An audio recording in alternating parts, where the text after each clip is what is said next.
there's been a massive push in this past decade in terms of foundation models in robotics, computer vision, and a lot of good has come out of it. We've seen some really impressive results. Your work doesn't quite align with that mainstream ideology. Well, and you have a quote that summarizes all of it. Scaling might be sufficient, but it's not necessary. Can you expand on that? Yeah. So, I mean, it's somewhat incendiary of a claim, I will admit, but nevertheless, I think it's relatively honest in the sense that that's some of my that's my true feeling. But I'm using the word feeling carefully because it is true that it's a feeling, right? Because this is just a hunch.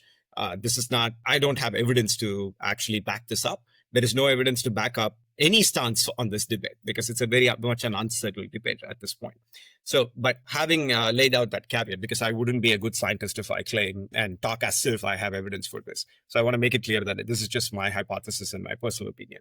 So I think of foundation models and research in that space as producing almost magical outcomes. I find them fascinating. I think it would be dishonest if one does not acknowledge the incredible progress that's been made and how nearly magical the performance seems to be, in the sense that I don't think anybody could have anticipated 5 years ago the kinds of capabilities these foundation models are enabling today. I think if you said it, people would probably think you're just delirious, right? It would have seemed so far out, but now these models are definitely enabling that for us.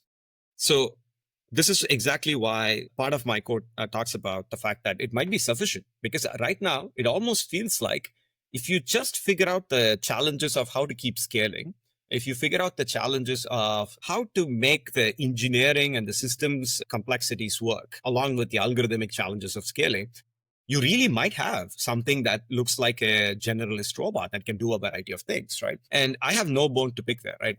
I'm not even remotely worried about or pushing back against that being a possibility.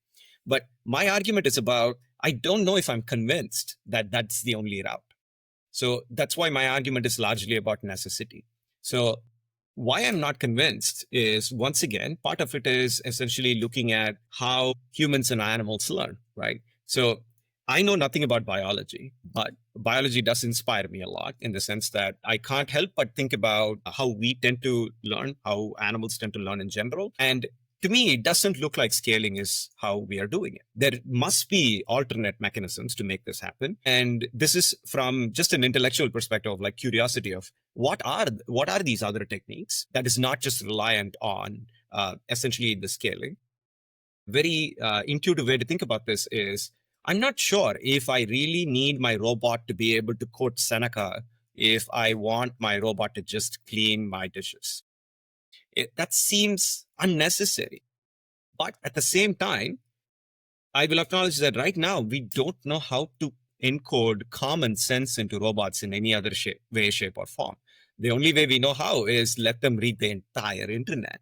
Apparently, that's what it takes for them to have common sense, which is interesting in and of itself. I don't know if that's the only way to get at that problem. But for me as a roboticist, what I'm thinking about is, what other alternate mechanisms are there? What other kinds of data or amounts of data that you would need in order to be able to get to similar levels of performance? So that's what I'm inspired by, and that's why that is the source for why I make that statement. And the other piece is practical. It's almost an ethical argument, in the sense that I'm not sure if I'm convinced that if these models and when these models become truly useful and robust and very effective, I'm not very convinced that these models would actually benefit all of humanity, in the sense that there are going to be domains, there are going to be sectors of industry, there are going to be people who simply cannot afford to use these types of models, largely because of the requirements in terms of computation, requirements in terms of data resources that would be necessary. And it's unclear how committed companies would be that are largely leading these efforts in some ways in terms of what the large language models are. Even though the technology might come from academia, many companies are producing these large models, for-profit companies. I'm not sure how long they would be invested in keeping things open source. I'm not sure at what point it would stop making business sense for their bottom line. So these concerns also motivate me to pursue alternate approaches that would be relatively easier for people and industry sectors that can't afford the kinds of resources you need to operate these models. So because it's inevitable that you would have to have the ability to fine tune these models in some way, shape, or form, or at least you need a lot of expertise to even deploy them in a meaningful way. Part of the challenge is this is related to the second dimension I talked about, is also making it easy for people to use the technology, in the sense that if I want to make it such that if I put something up on GitHub, and a person with an undergraduate degree should be able to just deploy that technology. You shouldn't need a PhD to make it work. So from that perspective is another angle that I take to this problem of looking for alternative approaches.